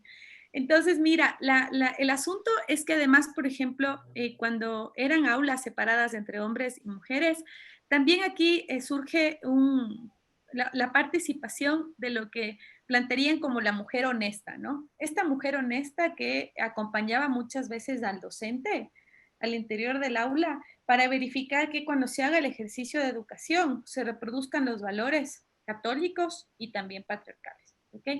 Vinculadas en esta teoría de la naturaleza diferente y complementaria de los sexos. ¿Listo? Entonces, ella verificaba que hay una formación de costumbres y de valores patriarcales. Y ella entonces, la Revolución Liberal en 1895 y la Revolución Juliana en 1924 cumplen también unos hitos interesantes sobre estas discusiones, ¿no? O sea, esta idea de la consigna del proyecto liberador en Ecuador, que significaba un ejercicio, digamos, de posible modernización del Estado y demás, necesitaba además insertar a ciertos sectores que habían sido históricamente obviados, ¿no es cierto? Y no solo son digamos, las mujeres, ¿no es cierto? Replanteando, podamos decir, esta separación entre la iglesia y el Estado, sino también otras mujeres, ¿okay? Otras mujeres en plural. ¿Por qué? Porque las mujeres que pueden ir accediendo a los campos educativos son las mujeres prototipo, es decir, que tenían ciertas condiciones sociales y económicas. Pero, por ejemplo, las mujeres que han sido obviadas, olvidadas en el acceso a la educación, y eso vamos a profundizar después, habitualmente han sido las mujeres indígenas, las mujeres afro, ¿sí? Muchas mujeres empobrecidas. Entonces, por eso es que el acceso a la educación es un reflejo directo de la desigualdad social, ¿sí? De la desigualdad social que viven las mujeres en plural. Para ir súper rápido, querías decir algo, Sergio. Sí, y me parece que vale la pena mencionar que el 24 de mayo era eso, era un colegio para la élite. Se quejan los padres de familia por los altos costos que tiene el 24 de mayo, que es un hito porque es la primera institución educativa completa en la historia del país, hecha para mujeres y que luego va a cambiar a formar un gimnasio 24 de mayo bajo una línea más bien de modelo educativo de tipo alemán. Qué interesante. Yo estudié en el Manuela Cañizares. Entonces, es súper interesante, por ejemplo, luego visibilizar cómo hiciste estos rezagos de lo que significó esta disputa, por ejemplo, y este ejercicio de sexualización de la propia educación. Claro, es solo de mirar los instructivos, el prospecto de ingreso y mirar cómo luego cómo dentro de los propios manuales escolares existen caricaturas, la reproducción de los roles que deberían cumplir las mujeres, solo para eso me parece que es digno de un debate. Por eso es que esta es una como revisión súper general, ¿no? De algunos hitos relacionales, pero que nos ayudan a comprender entonces cómo situarnos en la discusión actual. Porque, por ejemplo, si hablamos sobre el ejercicio de sexualización, en el caso educativo, si les hablo desde mis propias experiencias, podemos encontrar cómo, por ejemplo, mi hija, que tiene 4 años, ya ha pasado por ese ejercicio de sexualización. O sea, ella ya tiene presente en su imaginario social construido lo que significa ser hombre y mujer desde el binario, ¿ok? Por fuera de otras identidades. Sí, lo siento, es la última vez que interrumpo, pero me parece que vale la pena. Yo vengo desde la historia y me pica la lengua en este sentido.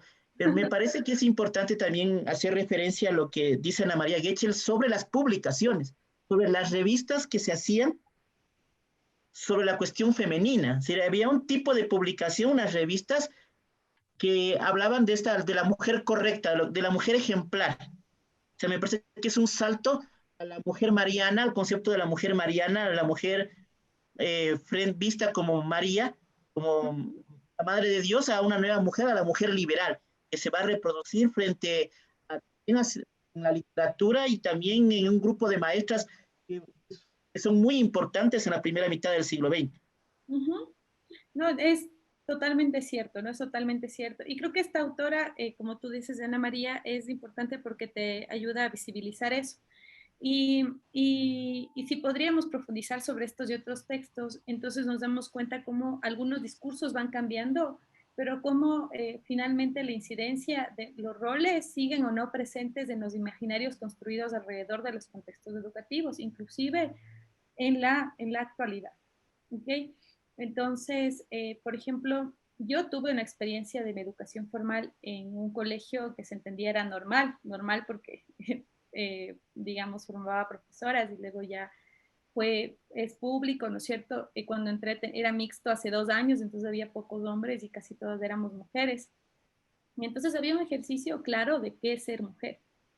Y había un cúmulo de discusiones alrededor de cuestionarnos inclusive cuando no cumplíamos con ciertas tareas y decirnos que entonces, ¿por qué venimos de acá y por qué no nos quedamos en casa cocinando o lavando? Entonces, hay ciertos imaginarios que seguimos reproduciendo y que se reproducen por la estructura institucional y por quienes también somos parte de esa comunidad, ¿ok? Y sobre eso vamos a profundizar la clase del día de mañana, ¿ok? Solo para avanzar ya súper rápido con algunos hitos importantes de los feminismos. Entonces podemos decir que además, ¿no es cierto?, de estas discusiones sobre el acceso al voto y a la educación, en el campo teórico todavía hay varios elementos que reproducían estereotipos, cuestionamientos y que nos seguían diciendo que somos personas incapaces, ¿ok? Por ejemplo, regresando nuevamente a la época de las guerras mundiales y demás, había teorías, por ejemplo, que nos decían que somos sujetas sin conciencia, o sea, más parecidas a una gallina o una vaca, ininteligentes, entre otros adjetivos. La pregunta es, esta idea de mirarnos inconsciente, sin conciencia o incapaces, ¿verdad? ¿Hasta ahora permanece o no? Porque ese es otro elemento, otro factor que nos ayuda a pensar si el patriarcado sigue o no presente. Bueno, yo considero que sí, desde luego que sí. Y porque inclusive si ponemos un ejemplo que me parece, no sé, no recuerdo si fue en la clase anterior que veíamos eso, ninguna mujer ha llegado a la presidencia de la República. Siempre hubo ahí como el tema de que siempre las candidaturas, por ejemplo, si hablamos del tema político, las candidaturas siempre están representadas por hombres. No hay mujeres que visiblemente se les ponga como un referente de conocimiento político, más bien se les incluye para aparentar ser inclusivos, ¿no? Entonces es como, sí, respetamos la inclusión, hay también el tema de las mujeres, hay personas afrodescendientes, hay personas, se respeta el tema de la inclusión, pero yo creo que es un tema de apariencias más que de en realidad, concientización del tema. Desde el campo educativo, yo creo que más bien hay un cierto grado de exclusión con el tema de los hombres, sobre todo en las fases de los parvularios y la educación primaria. Todavía no se ve a los hombres como educadores, más bien se les asigna el rol de una buena educadora a las mujeres, que también es como esa asignación de roles heredados, ¿no es cierto? De que las mujeres sirven para ser maestras, ¿ya? Entonces, bueno, el tema de la parte administrativa dentro de la comunidad educativa, ¿no? Es muy difícil encontrar una señora rectora, por ejemplo. Entonces, bueno, hay algunas cosas, ¿no? Hay algunas cosas que todavía hay que mirar bien y pensar bien. em, de que seguimos con el mismo chip, aunque se diga lo contrario, aunque se quiera visibilizar lo contrario. Creo que la educación que hemos recibido de cierta manera o inconscientemente se sigue reproduciendo, ¿no es cierto? Y se sigue justificando. Muchas gracias, muy interesante lo que sostení. O sea, estas discusiones de que nos ven como mujeres incapaces y sin conciencia todavía tiene presencia en los imaginarios sociales, políticos, en las distintas instituciones sociales, inclusive las educativas. Entonces, por ejemplo, como tú lo has dicho, tiene relación con cómo se arma la estructura del Estado, los espacios de elección popular. O sea, por ejemplo, si sabemos que mediante las acciones afirmativas las mujeres y hombres han llegado casi a tener paridad en la Asamblea Nacional. Miramos en espacios donde no se emiten acciones afirmativas para la conformación de las listas electorales y nos damos cuenta que, por ejemplo, en esos espacios, más del 80% de GAT, ¿no es cierto?, de gobiernos cantonales y provinciales, están dirigidas por hombres. ¿Okay? Entonces, habría que preguntarse qué está detrás de esto. O sea, puede ser que hay mujeres que tampoco se candidaticen, pero cuando hay mujeres y hombres alrededor, ¿no es cierto?, de estos espacios, nuestros imaginarios hacen que vayamos directamente a votar por el hombre porque pensamos que puede ser más capaz. Entonces, eso tiene sentido con la idea de comprender que hay una visibilización de brechas sostenidas en nuestros imaginarios todavía planteados desde el patriarcado. Bien. Con respecto, perdón, buenos días con todos. Quería intervenir con respecto a lo que usted mencionaba de la complementariedad y con respecto también acerca de la sexualización dentro de la educación, de la sexualidad, perdón, dentro de la educación, que por ejemplo dentro del ámbito académico, dentro de lo que es el campo docente, se ve por ejemplo de los parvularios, de las parvularias que son, yo diría cerca del 100% prácticamente que maneja la educación a partir de los primeros años, mientras eso se va modificando a través conforme va avanzando el grado académico, porque por ejemplo en la universidad, ya que es un grado académico muy superior, los hombres tienen prevalencia en cuanto a la docencia universitaria, son muy pocas las mujeres que tienen dentro del área universitaria y más aún de pregrado y posterior a posgrado, que sepan dirigir a un curso o peor aún que tengan algún cargo administrativo. Entonces, por ejemplo, ahí dentro de la educación evidenciamos esto del cómo las mujeres solo son encaminadas hacia ciertas áreas, mientras que los hombres están o estamos realizados para dirigir o ocupar cargos de más alto rango. También, por ejemplo, trasladándolo a otros oficios, usted mencionaba también del médico, de que el doctor y la enfermera. Por ejemplo, en la comunicación también está el periodista, el reportero y la presentadora. Es decir, trasladándole a la mujer solamente como algo que sea visible dentro de los medios de comunicación para poder atrapar la atención. y eso también se genera dentro de lo que se mencionaba antes, dentro del campo privado y dentro del campo público, que las mujeres están relacionadas solamente a lo privado, que deben realizar ciertas tareas que no tienen quizá, entre comillas, la capacidad de poder expresarse ante una masa, y que solamente el hombre pueda realizar estas actividades, que solamente ellos puedan generar dentro del área pública. Eso es. Muchas gracias, querido. Muy claro, ¿no? Y si ustedes miran, esto tiene relación con lo que hemos discutido, o sea, con la mirada, como hemos dicho, de sexualización, de feminización de ciertos trabajos, de ciertos campos de lo profesional, donde, como tú dices, las mujeres están más en el campo de lo parvulario, de la educación básica, inclusive en ciertos casos de la educación, digamos media, pero en el caso superior las brechas son persistentes. Porque lastimosamente, y yo no estoy de acuerdo, se piensa que la educación superior es un espacio mucho más elitista que pertenece a lo masculino, sobre todo hegemónico. Y también cómo hay brechas, como ustedes lo dicen, articuladas a los distintos cargos que se manejan.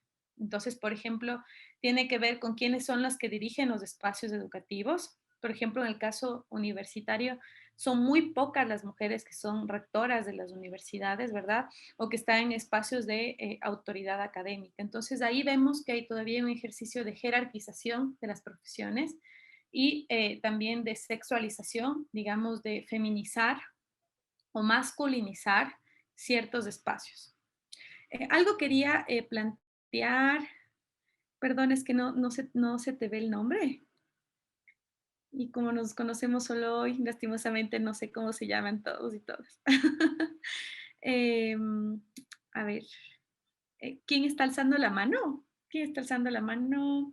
Jenny. Mi nombre es Jenny. ¿Cómo está? Muchas gracias, Jenny. ¿Cómo está? Sí, solo era lo siguiente, yo solo quería contar que a veces nosotros entre las mismas mujeres no somos solidarias, entre las mismas mujeres nosotros no educamos inclusive para que, por ejemplo, como hablaban en la parte política, nosotros no somos de las personas que tenemos la mentalidad de cambio para nosotras mismos, ¿no? Esa parte de igualdad, ¿sí? Esa es la situación también que se debería analizar, porque toda esa parte, especialmente yo veo en Latinoamérica, porque si vemos, por ejemplo, Alemania sí tiene una presidenta, ¿sí? Entonces, en otros países ya tienen otra mentalidad, pero nosotros los latinos lamentablemente continuamos y las mujeres nos pisoteamos muchas veces entre nosotros. Ese es mi criterio.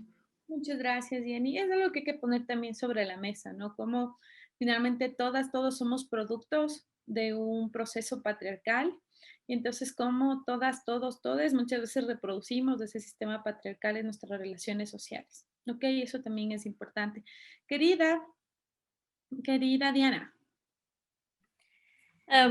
Sí, yo quería comentar que yo estuve en el colegio Benalcázar y ese al revés era más bien de hombres y no de mujeres y se comenzó a hacer mixto cuando entré yo con otras chicas. Y mis compañeros en realidad que tenían esa forma de ver que las compañeras mujeres eran como personas iguales. Y o sea, eso es incluso hasta hoy, ¿no? Cuando nos encontramos, por ejemplo, en la calle, siempre es fácil hacerse amiga con los compañeros, incluso si no han sido de los mismos años, porque consideran que somos personas inteligentes y al mismo tiempo era como que decían, todas las mujeres que no están dentro de ese colegio no son iguales, no son igual de inteligentes. Entonces solamente con esas chicas se puede formar una relación, por ejemplo. Tenían esa perspectiva de que, entonces eso decía, incluso hasta hoy, los chicos cuando se los encuentra es como que encontraran a un amigo, un colega más, y nunca es con esa perspectiva de hacer algún flirteo o algo por el estilo, porque siempre nos ven a las mujeres del mismo colegio como iguales. Y eso me parece súper extraño. Y bueno, también por otro lado, motivar a los profesores que tuve la suerte de tener profesores que en todo caso nos trataban a todos como igual y nos empoderaban mucho todo el tiempo, ¿no? Entonces, de que podemos hacer todo y podemos entrar a diferentes espacios y que todos somos estar dentro del colegio y tener esa educación implica que podemos hacerlo mejor de hecho también. Muchas gracias, muy interesante cómo tenemos distintas experiencias a la luz de estos debates. Bueno, súper rapidito para tener estos 14 minutitos de ir cerrando. Entonces, ya históricamente tenemos algunos hitos importantes. O sea, un hito importante son las discusiones de las guerras mundiales, ¿no? En las guerras mundiales, porque recuerden que esta naturaleza diferente dice que los hombres tienen que enfrentar el campo masculino, ¿no es cierto? El mundo, que es un mundo masculino, y tienen que ser capaces, tienen que ser competentes y tienen que ser fuertes, ¿sí? Por lo tanto, no pueden ser débiles, no tienen que ser emocionales, porque tienen que ser racionales. Todo esto van a profundizar, entiendo, en la clase de género. Pero el asunto es que estas discusiones significaban que los hombres, como vemos hasta ahora, son los que tengan que afrontar las guerras mundiales, ¿ok? Y entonces las guerras mundiales significó, obviamente, mucha muerte y demás, pero también significó que las mujeres comienzan, por lo menos en los campos donde hubo mayor incidencia vinculada a las guerras mundiales, comienzan a acceder a espacios laborales, ¿ok? Y espacios administrativos y espacios también de ciertas decisiones, ¿no es cierto? En fábricas, empresas, etcétera, que fueron espacios que eran ocupados por los hombres. Esto significó entonces que las mujeres entonces comiencen a formarse, ¿no es cierto? Comiencen a educarse, comiencen a tecnificarse aún más alrededor de estas discusiones. Y, por ejemplo, aquí surge una imagen que no, seguramente la han visto, luego la han disputado el feminismo desde la actualidad, que es esto de We Can Do It, de Rosy la remachadora, que fue una imagen publicitaria motivando a que las mujeres vayan accediendo a los campos de trabajo, ¿no? Y diciéndoles, nosotras también podemos, seamos sujetas y apoyemos a las guerras, apoyemos a nuestros esposos y por favor vengamos a ocupar sus puestos hasta que ellos defiendan nuestras vidas. Ustedes también pueden defender a la patria, al territorio, trabajando por la patria, ¿ok? ¿Qué pasa después de todos los años alrededor de asumir esos espacios? Y luego cuando terminaron la guerra y muchos de esos hombres tuvieron que regresar a sus espacios de trabajo. Aquí surge algo que Friedman sostiene, que es la mística de la feminidad, y es esta idea de que las mujeres, claro, luego deciden, claro, yo asumí esta tarea, esta labor, pero luego tengo que regresar a mi campo privado. Y entonces, al igual que surgió esta Rosy la remachadora, surgen campañas publicitarias para decir que ahora es su deber más bien volver al espacio privado, ¿sí? Y claro, esta idea de volver al espacio privado significaba, por ejemplo, primero, en el marco de esa construcción discursiva, evitar la competitividad, ser el soporte del hogar, del esposo, ¿no es cierto? Y llegar además con todos estos conocimientos más tecnificados para hacer del hogar un espacio tecnificado, ¿ok? ¿Qué es lo que pasa alrededor de esto? Y es que se comienza a generar lo que Friedman dice como el malestar que no tiene nombre. O sea, las mujeres comienzan a sentirse, digamos, con un asunto, ¿no es cierto?, psicológico, emocional, con un malestar alrededor del hecho de nuevamente estar en los espacios privados, ¿ok? Y entonces esta idea de discutir sobre el malestar que no tiene nombre significa un elemento súper importante porque lo que hace es ir golpeando la teoría de la naturaleza diferente, ¿ok? Eso es importante porque las mujeres se miran a ellas mismas como sujetas capaces de asumir espacios en lo público. ¿Okay? Y demuestran que todo el tiempo en el que estuvieron afrontando la guerra estos países, también las mujeres pudieron sostener el Estado, pudieron sostener las economías por encima de esta teoría de la naturaleza diferente. Ahora, ¿cuál es otro hito importante? Las discusiones sobre el tema de lo sexual y lo reproductivo como un asunto político. ¿Por qué? Porque alrededor de las discusiones del tema de la naturaleza diferente, era que las mujeres asumían las familias, ¿ok? Y asumir las familias era asumir un mandato de procrear, un mandato reproductivo. En esos momentos era muy difícil el acceso a métodos anticonceptivos. Y entonces por eso es que las mujeres tenían muchos hijos, ¿no es cierto? Muchas hijas, muchos morían, otros no, pero las familias eran numerosas. Y el hecho de tener muchos hijos o hijas para algunos sectores era un cuestionamiento directo con realmente condenar a las mujeres al mandato de maternidad más allá de sus propias decisiones. Y por eso es que otra lucha importante es el tema de lo sexual y lo reproductivo como un asunto político. O sea, como el hecho de que hay un mandato de maternidad en nuestros cuerpos significaba que tengamos que estar en el espacio privado y cómo eso significa además un cúmulo de complicaciones alrededor de, por ejemplo, acceder a un trabajo estable, luego permanecer en ese trabajo, ascender en ese trabajo y todos los elementos alrededor de las brechas que se generan, ¿ok? Y seguramente si hablamos con algunas de ustedes, yo no puedo desconocer que puede haber paternidades distintas, lindas, hermosas, de convivencia y demás de aquí en este espacio, pero ya estructuralmente si hablamos con ustedes y si han sentido, ¿no es cierto? Esto que según las teorías de estudios de género es el muro de maternidad, pues podríamos compartir nuestras propias experiencias de cómo muchas veces el mandato de maternidad sí se convierte en un muro, ¿verdad? En un espacio académico que te mueve a investigar, a trabajar, a leer, a dar clases, etc. Entonces es un asunto complicado. Y por eso es que surge esta idea de que lo personal es político. O sea, lo que pasa dentro de nuestra casa es un asunto político, ¿no es cierto? Que tiene que ser visibilizado como tal. ¿Qué significa que sea político? Significa que hay que comprender, ¿verdad? Que detrás hay estructuras, que detrás hay discursos, ¿sí? Que hay imposiciones, que no hay autodeterminación, que no hay autonomía, que muchas veces va por encima de nuestros propios proyectos, ¿no es cierto? Individuales, colectivos y demás. ¿Ok? Y que luego también se sostiene en el marco de un cúmulo de formas de violencia al interior de la familia. Porque muchas veces, ¿no es cierto?, el Estado no intervenía porque se entiende que esa es una esfera privada. Entonces no intervenía y esa no intervención significaba legitimar y sostener formas de violencia. Y además, esta parte, y con eso voy cerrando, demuestra que la familia es la institución que sostiene el patriarcado. ¿Ok?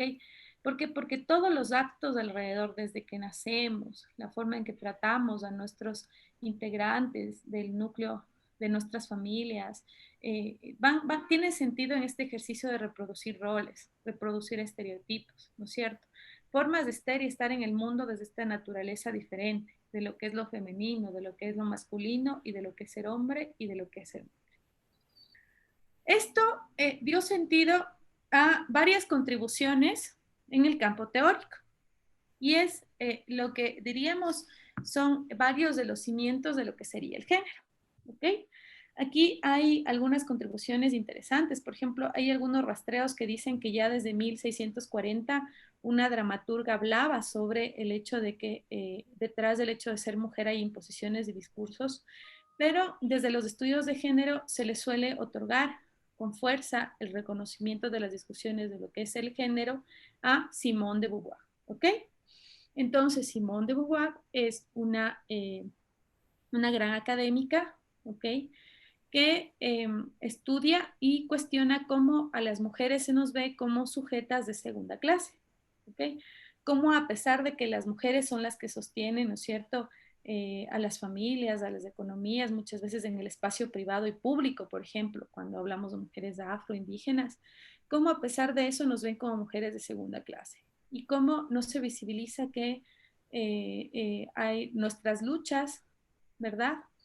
Y cómo hay algo que está detrás y que nos lleva a hacernos mujeres, ¿ok?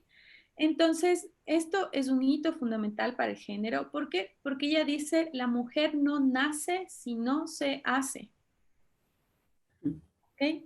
Entonces, ¿qué significa que la mujer no nace si no se hace? Es un golpe directo a la naturaleza diferente, ¿no es cierto?, y complementaria de los sexos, porque dice, no, esto es inamovible.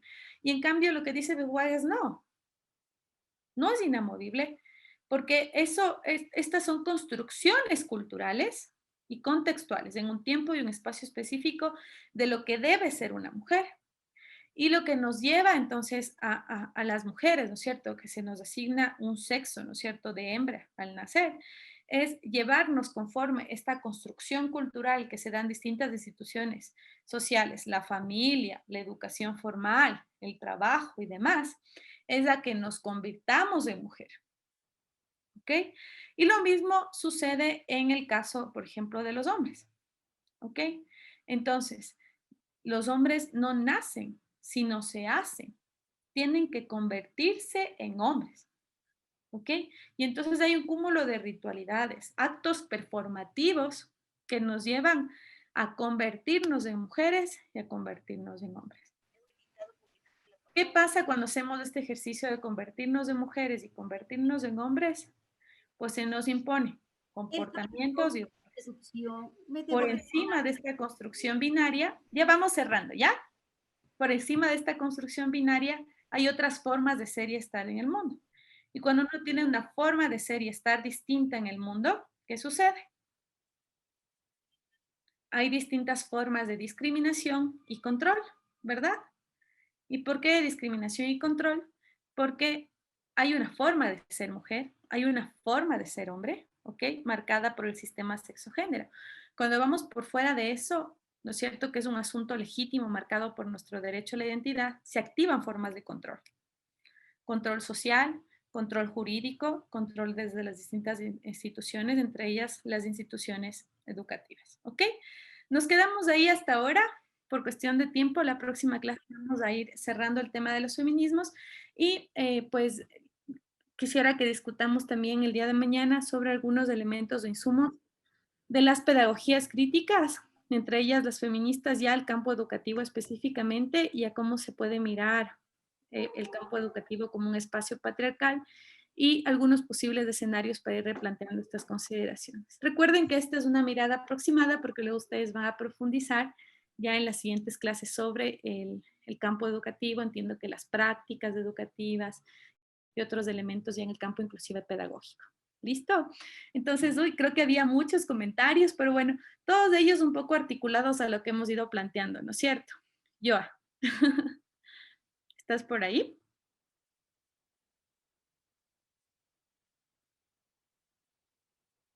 Joana, ¿qué? Joana Vera. No, ¿quién era la encargada de leer los comentarios? Lady. ¡Ay, Lady! Soy yo. Hola, sí. Hola, Había muchos comentarios y intentaba alzar la manito, pero Ay, perdona. Sí, pero igual de todos modos me pareció súper importante también que los compañeros con más experiencia puedan también aportarnos a nosotros los que estamos en un proceso de aprendizaje. Gracias y pues de antemano este curso ha sido súper bueno y súper interesante porque he entendido muchas cosas. Ha sido como tan complementario para lograr entender muchas cosas que en el proceso educativo que estoy llevando estoy aprendiendo. Gracias y gracias compañeros. Y el día de mañana también, si desean, puedo seguir colaborando con los mensajes, nada más que me miren. Muchas gracias, querida, mil disculpas. Igual los leí, ¿no? Les iba leyendo mientras hablaban. Y pues mañana vamos a seguir fortaleciendo y discutiendo a la luz de estos de otros elementos. Ok, yo les mandé varios textos. La idea es que obviamente no va a poder leerlos todos para la clase, sino que les pueda servir a quienes les interesa profundizar sobre estas discusiones.